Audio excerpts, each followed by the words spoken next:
All right, everybody, welcome back to the Analyst Desk. Here today we have Squidding Good taking on Mictlan Heroes.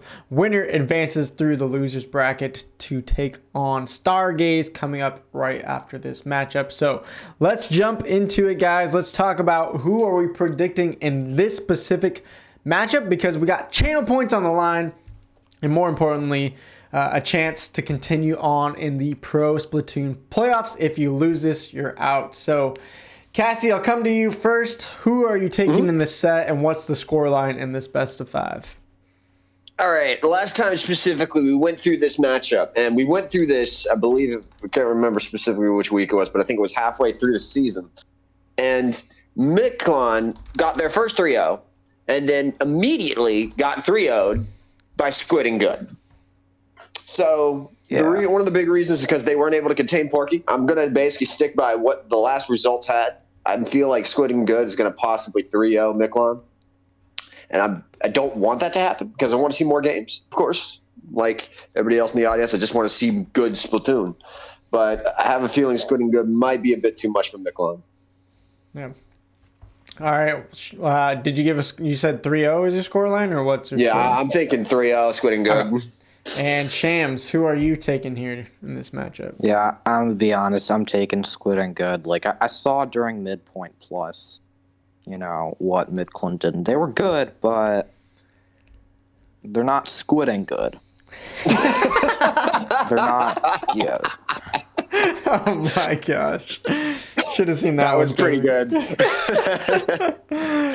Yeah, I mean, I definitely agree. Squidding Good is interesting. They haven't been able to beat some of these top teams like Whole Lotta Rage and Jackpot. They seem to be maybe just a step below, but they seem to be a step above the other teams when we've seen them play. They did win one match against Whole Lotta Rage, so if they ever face them again, maybe they can pull off that upset, but it kind of feels like Mictlan and Stargaze are a step below Squidding Good, who's a step below Jackpot and Whole Lotta Rage. Of course, upsets can happen any given day. We've seen crazy things happen before. So I will give credit to Mictlan. I think they're a good team. I think they can get one win here, but I'm going to go Squidding Good 3-1. So that's my prediction here. So, well, we are just one player shy of starting this up. So make sure you get your predictions in, because those will close off as we start the matchup here. But I think we are missing one player from Mictlan. I got to get in the room too, so. All right. Yeah. Get in the room. Mm-hmm. Come on, Shams. Luke, do I have you added so I can get in there? You should, or if not, just look at the team captain chat. Okay. I'm not going to tell everyone my friend code is. Yeah. Here's the pass. We're having a PB. Yeah. I don't see you, man. I'm sorry. I don't see you. In the team captain chat? I guess I'll DM you. Yeah, we should have a channel point redemption where you just get to be in the lobby for 25,000 points. All right, thanks for Yeah, you get the special view. It's kind of like there's some streams of like top League of Legends plays like LCS and stuff that they did for a while. This like you could tune into this like special view of this one player, one matchup or whatever like that. But I don't think we're gonna be able to do that with Splatoon. This is going to be a crazy idea, but I hope Splatoon 3 adds like the specific like spectator bench sort of like idea to where like they have matches like out for like people to see, and then you can just kind of like sit on the spectator bench to watch them happen. Yeah, that would be pretty cool. Yeah, I mean, it'd be a much easier way for like any of the for like the entire scene to get like into the game. Just yeah, like, we can just see some good Splatoon. Yeah. Yeah, also seems send to you me the request. You need to add it. Yeah. We are... Oh, okay, are we just missing Orochi then? Come on, y'all. We want to get started. Yeah. LFC, I want a mug in the merch shop. Yeah. All right. We can do a WTP mug. That's not a bad idea. Can you DM me the pass? Yeah. Thanks, man. Dude, you are so welcome here. Yeah. So I'm just gonna say the password on stream real quick. I think someone already did. All right, cool. We already got the last player. Just looking for one Shams, and then we'll get started here. Yeah.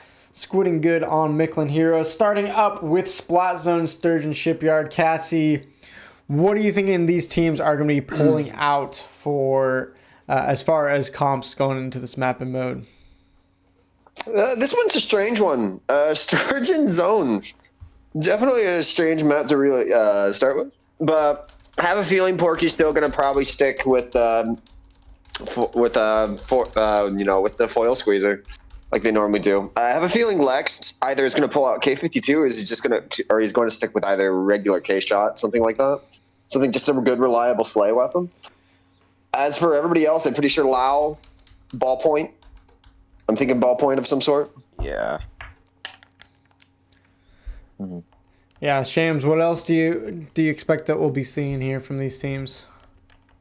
Well, I do believe that it's definitely going to be a lot of squeezers here. Because if I recall correctly, Mictlan used one in Midpoint Plus, and also Squidding Good, they use a squeezer, I believe. Mm-hmm. Okay. Yeah, Porky. Yeah. Yeah. Well, speaking of which, we are getting teams ready. They now are selecting their weapons. It looks like the rosters here today.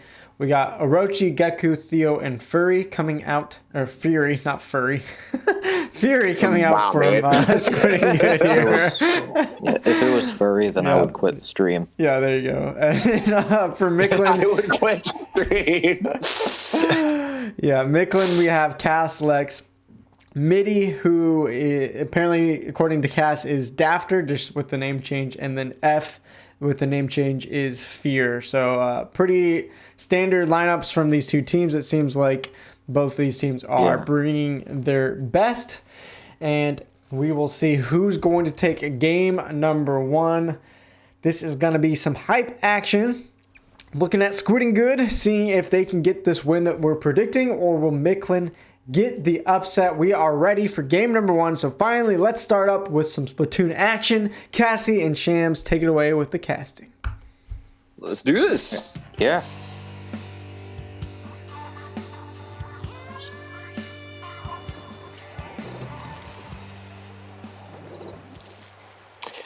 All right. Wow. Okay, that's interesting. So from Mictlan, we've got the double slosher comp over there. Midi, try, and then a regular slosh. No BL on the side of Mictlan at all. Yeah, and no squeezer here, so my prediction was incorrect. That's not in. All right. See what happens here. Orochi, one around the back. The Zap ready in hand. Both teams right now, with Squidding Good, of course, having the zone. Yeah. We can see, that pick on Drochi. We can also, Lex going for the double kill, popping the Booyah. Will he get the trip? And he will attempt to take back that zone. Will he take it? He will neutralize it. Will he get the cap? Yes, he does. He is now going up on that spinny rotating flat thingy, but dies to a burst bomb. Yeah, Fury's going to get to go ahead and take him out, but Lex definitely did damage there. That's going to be a very important part of this. And here we go again. Two members on the side down. Yeah, that penalty gives Squidding Good a lot to work through. So good play by Lex. That was just really good there. We can see Fury not getting anyone with the inkjet getting camped. Oh, sorry. Right. No, keep going. Lex?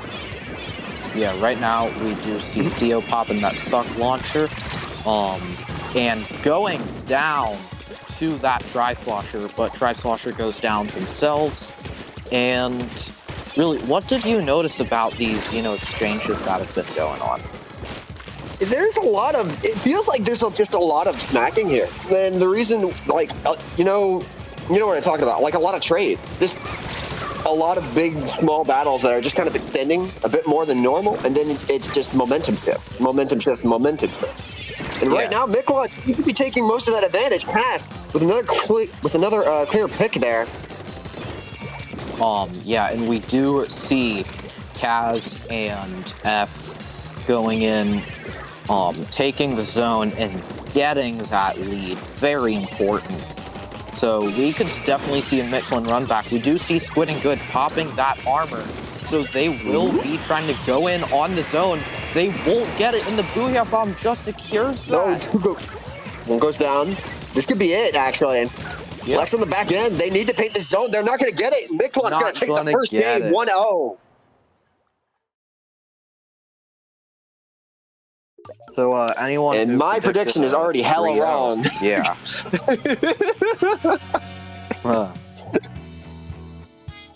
Wow. Now, I did say, and I remember I did say this, Lex was going to probably pick K-52, some sort of flare-like weapon, and you saw near the beginning when the exchanges started happening, in order to retake that zone, Lex was already making an impact. Got that triple. He went for the 2 picks, and then all of a sudden went for the Charger, because the Charger put himself, I think, in a bad position. Mm-hmm. Yeah, Lex definitely... And then they took the snowball. I think Lex pretty much saved that game and then won it for them. I mean, that whole team had similar KAs, but that was a crucial moment when he got that double or triple there in the beginning to recap the zone. And it's really interesting to see Squidding Good.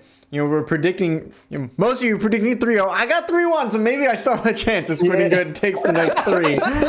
But it's interesting to see that Squidding Good doesn't have Porky right now, and I think that's maybe changing up the dynamic of this matchup. I mean, I'm sure these other players are just as good, but Porky being one of their leaders, every time a leader isn't there for a team, I feel like it's just not quite the same. They play a little bit different. So it's interesting to see if that first game, Mictlan is going to be this strong against them without Porky playing for Squidding Good, or is that maybe just a one-game fluke there? I don't know. It's going to be interesting to see the rest of the set without Porky.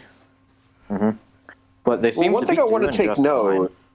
Yeah, they do seem to be doing all right. But one thing I want to take note is specifically the comp that Mictlan brought into that was specifically a comp to where, like, if they take zone, it's going to be very difficult for them to get it off, especially with against a comp. Like, the thing about fighting and the thing about putting Charger on any sort of comp is that you have to rely on the fact that you're not going to be able to get out paint as fast, and you're not going to be able to take control of situations as quick as a full team of something else.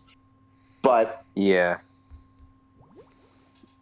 that's just something that you sacrifice that for kill power. Mm-hmm. And now Clamblitz on the Reef. A bit slower is Reef Clamblitz compared to Zone, so we will see what happens. And we do see the Squeezer coming out, which is what I like to see from Mictlan. Mictlan's the one with the foil Squeezer this time. Armor already being out. Fury going into a fight is going to actually take that one. Lex and Mitty both go down. Yeah. First push is already starting. Yep. We can already see Fury. He is going in, trying to get that semi-flank with the L3. The Clam does go in, but will they be able to capitalize it? No, they will not, as just that end tap is left, and he is about to go down himself. He goes down, and that's the end of the push. Already, you see a counter push coming out. Oh! It's that Booyah cancel. Here comes the bubble. Out. The double clam! The double clam! And there's still more to come. Oh, he misses, and that will be the end of the push. The jump does go off safely, but that was a quick stab for Mictlan Heroes. Mm-hmm. I actually think that they could honestly take the set. I wouldn't be surprised at this point by the way they're playing. That was very smart, the way they came in. Yeah. Theo with the Ray. Interesting that Theo chooses to use regular Charger in this situation. The Ray. Kind of a bizarre special to kind of put into Clamblitz, but if you can make it work, you can, but that's not going to work. Then again, Gringo's going to take the look. Gecko. Dive, but bringing it to 55. With them. Yeah. Right now we do see Mictlan here is building a clam, or at least trying to. Kaz going in with that pity, and they might be getting it in already. Yup. Kaz goes in, gets it, but will they be able to capitalize? They just need 2 clams right now. But it looks like they will get it. Wow, Lex with a perfect rotation over on that right side to get to the car. And with the wall, specifically with the K52 kit, that wall made it difficult to where nobody could really get him out. Yeah, now we do see Orochi having 8, and that's another power clam. This is the most offensive game of Clam Blitz I've ever seen. They might be running back here, but nope. Kaz takes him out with the junior. But there's another clam coming in, and Kaz can't get the bomb pick to stop it. Kaz now going for the armored quad bomb, but dies. And that's even more clams. Gecko gets picked too? Squidding good, but that will be the end of the push. I feel like they could have gotten more out of that, but instead, they just kind of lined up and they just got shot. Yeah. Very difficult situation to be in, especially like when this game is literally just going back and forth and back and forth. We do see Midi.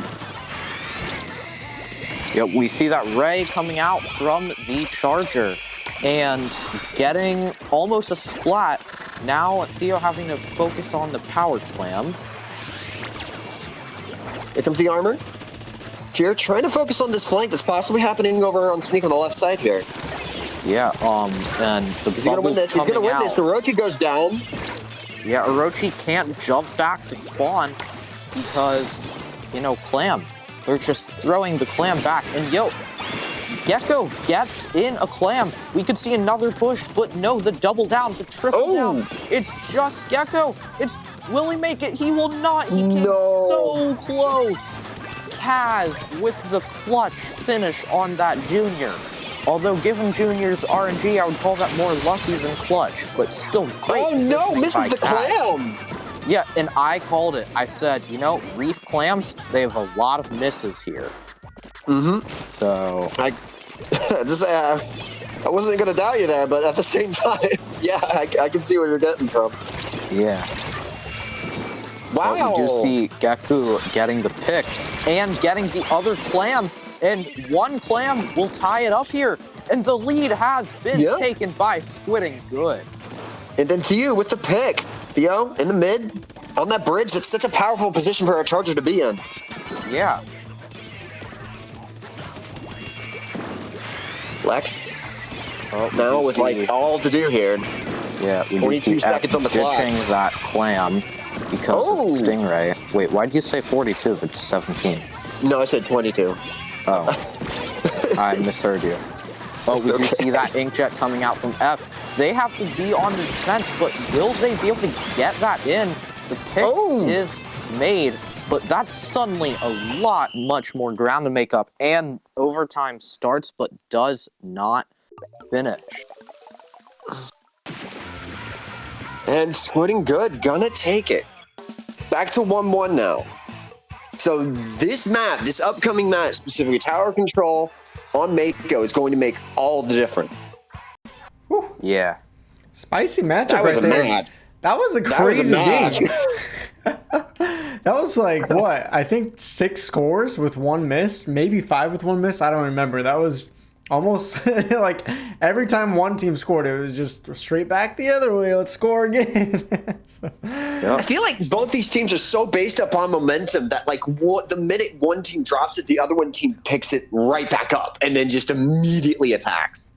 Yeah.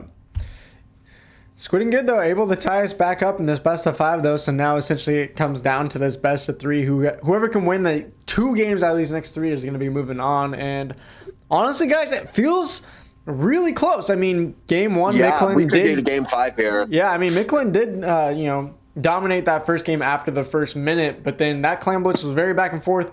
We were thinking maybe Squidding good 3-0. But I think, guys, these 2 teams, at least with the rosters they have today, are a pretty dang even matchup. Yeah. So we'll see how that plays out. We are ready for game number 3. Teams have already chosen their comps, so let's jump back into game number 3, going to Mako Mart Tower Control.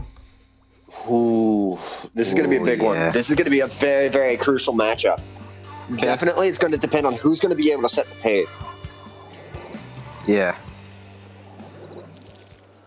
Right now, Yep. we can see the double armor coming out from Mictlan and my bad. I thought that was double armor from Squidding No. Good as well, but it is not. Squidding Good kind of sticking with their comp. Mictlan definitely changing it up a bit. It's interesting that they're not really running a backline, and Kaz already trades. There's a 2-down situation on the side of Mictlan, so it will be interesting to see what they do. Carbon on this map could be so very lethal. Gecko immediately taking advantage of that ledge spot right there. Yeah. On that left side next to Breakfast, very difficult to get him out. Lex getting that pick on the Charger, just such an expert flank. And Lex has the Booyah. Will he pop it soon? Usually K-52s like to pop the Booyah once they get it, but there's no reason to pop it here. And as I say it, he pops it, throws it at nothing. Oh! No, he saw something. Yeah, he wanted to take out Gecko. Gecko was a big problem at the very beginning of the match, so he knew that if he didn't give up the map control for that Carbon to do on, it was going to be very difficult for the Carbon to get out. And Mictlan gets the lead, the checkpoint, and the 2-down situation. So Lex already has another Booyah. Maybe he'll actually hit something this time. And right now, Mictlan with a decent lead. 40's not bad. They're going to push it even further they're going to take the other checkpoint. We're going to see maybe a KO push here from Mictlan. We can see Orochi just... Oh, wait, no, there's a DC. Orochi's AFK. Oh, it's a DC. Yeah, Gecko. Gecko has DC'd. Under DC rules, they were at 40, right? I can't remember when they DC'd. When did Yeah, they... was that... Was it like 40 something? I think it was because, so under DC rules, that would be a Mictlan Heroes victory. Oof. Yeah, unfortunate. They were, I believe, rough. past the 50 mark. They DC'd. I mean, the DC rules are if the game is halfway over, either with time or with points. So I believe they're under a 50-point push, if anyone in the chat can confirm, but it seemed like it was definitely, they were already on their way under 50. So unfortunate for Squidding Good. It makes it very difficult for them because that's an uphill battle now. Yeah, I mean, I think they could have potentially came back from that, but of course Mictlan, they were already on a great push. They were already through second checkpoint. So to be fair, Mictlan were winning that game at that DC. So it is going to be a Mictlan 2-1 because they were at under 50 points there and were on the push. So definitely unfortunate for Squidding Good, but it's not over because it is a best of 5. So we now move on to Starfish Splat Zone. So Cassie, how does Squidding Good get back into this now after taking a rough loss to a DC? How do they push us to a game 5 here? The last zones match. Oh, go ahead. The last zones match that they had specifically against Mictlan, because Mictlan last time they pulled out the double slasher comp, if I remember correctly, on Search and Shipyard, and that actually worked wonders in order for them to retake the zone and keep the zone as long as they possibly could, and make it very difficult for them to cover it back up. I feel like Squidding Good needs a comp that's going to be able to come up in spades when it comes to pace and speed in order to compete with Mictlan here. Yeah. Shams, how about you? What would you do if you're Squidding Good here? You need 2 wins in a row against Mictlan. Yeah, What's and their right strategy? here, what they need is lockout. Mm-hmm. Because Starfish main stage, it's just the place for you to get a lockout, and that's really what the target of Stargaze or Squidding Good, my bad, could focus on. Mm-hmm. Yeah. Well, we are ready for game number 4. Can Squidding Good push us to a game 5? Unfortunate DC lost there to Mictlan in game number 3. But Mictlan have been putting up heck of a fight, so they could close out the series with a win right here and then advance to Stargaze. Or will we see a game number 5? Let's find out. I feel like I'm seeing a lot more of Midway Mictlan. I kind of wanted to see when I first saw them in this tournament, so very excited. Here we are, very beginning, start, and you see the double armor comp coming out immediately from Mictlan. They have the Zap, the Try, and they also have the K52, and with Nut. Yeah, so another no backline comp. Just really interesting there. We can see... Is that an E-leader? That is an E-leader. So Theo will be getting the snipes. That's going to be very important, actually. This could either be very, very risky, this could be beneficial, and this could also be very detrimental if it's played correctly. But right now, Theo not missing a beat. Yeah. We were talking about what Stargaze needs to do to kind of, to run it back from 2 games. This is what they need to do. Unfortunately, Theo does go down to that Nautilus. Woo!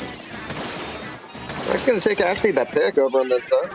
But Squidding Good is not letting go of the gas pedal at all. Yeah, they got a lockout, just like we said. Oh, here comes the armor. Maybe I spoke too soon. We have 2 pushing the zone. The armor Cass coming needs out. to win this, but he's not going to get the zone. Oh, I spoke too soon. You might have, mate. Yeah. Oh, Midi and Lex both go down to Gecko again. Gecko, right now, really turning it up this man. You I'm pretty sure I would have did that. Like, if I was a Carver main and, like, all of a sudden I lost my map pick where it was, like, Mako and I get to, like, actually stay near ledges and whatnot, I'd be mad too. Yeah.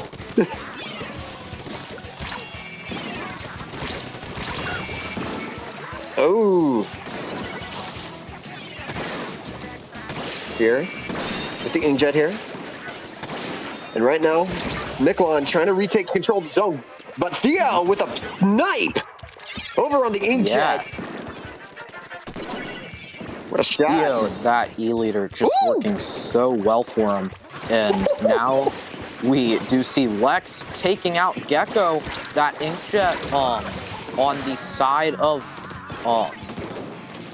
Squidding Good will not work either, as Lex gets a 2-down situation, goes in on Theo, gets Theo as well. Lex is just going in on everyone. The thing is, while Lex was going in, Gecko was also going in, but Gecko gets taken out there. Here, with a not pick.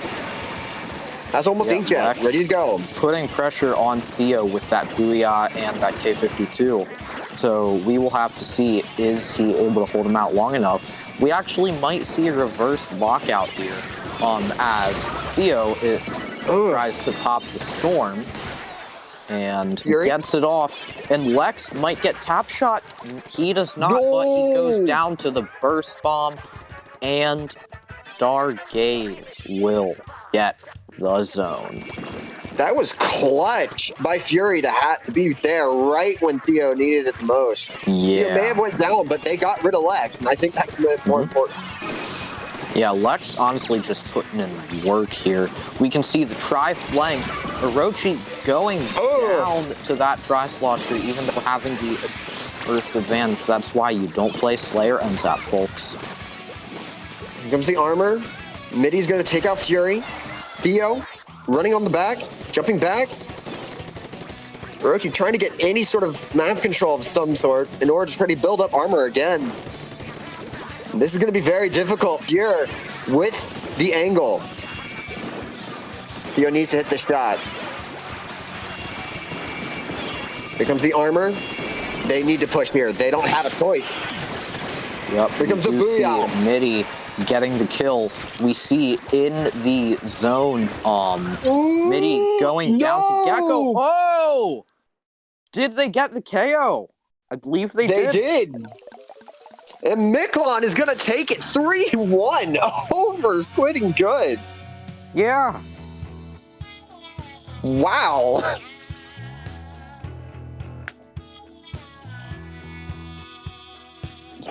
Jeez. Woo! The upset happened, guys. Wow. That was not expected, especially since Squidding Good was just 2 points away from just KOing that game. And man, That is man. unfortunate. Mictlan It is pouring very that out. unfortunate.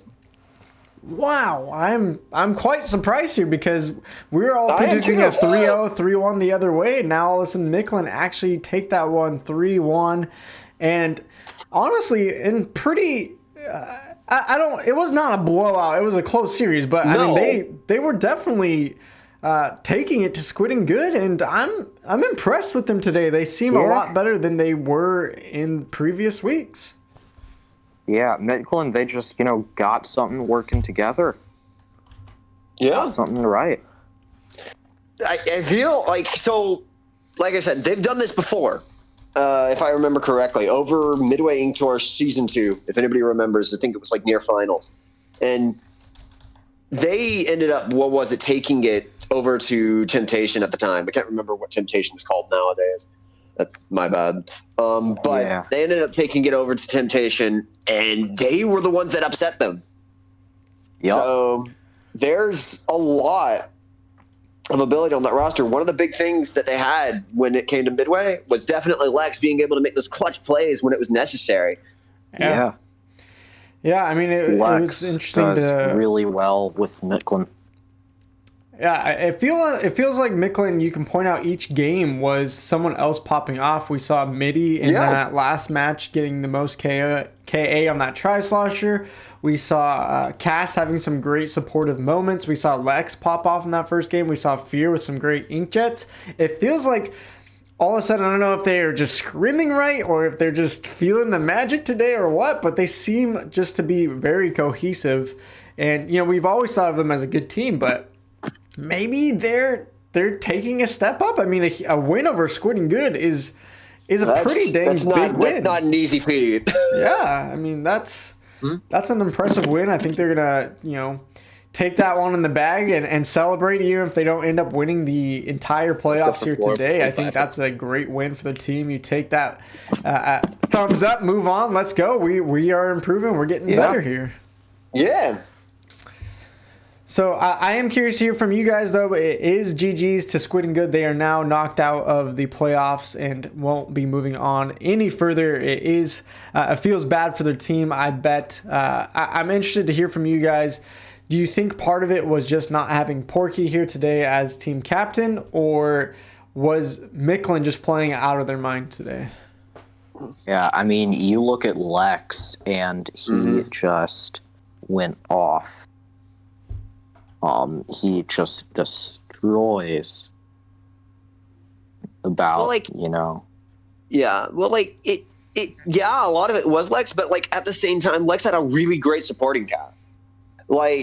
You're going into a situation, because they did this twice, where they basically went into both zones match with double armor, having that extra sustenance. You have the Inkjet, specifically, with Fear and the Knot, so that way you have the rain and at the same time the kill power. And then you also had the K-52 with the Booyah, which has been one of the most come-up weapons ever since the buff recently. Yeah. Well, GG's to Squidding Good. They've been a great team all season long for us, and we really appreciate them. It does feel bad losing that third game with ADC. Of course, Mictlan was still winning it, but it's just one of those things man, it was such a close series that Squidding Good definitely could have moved on. Unfortunately, they're getting knocked out, and now we have Mictlan taking on the next playoff team, which indeed now is Stargaze. So they'll be moving on. If it updates, Mictlan 3-1 and will now be taking on Stargaze. So we're going to take a couple minute break to get those matches set up, and we will see you guys for some more Splatoon action coming your way just after the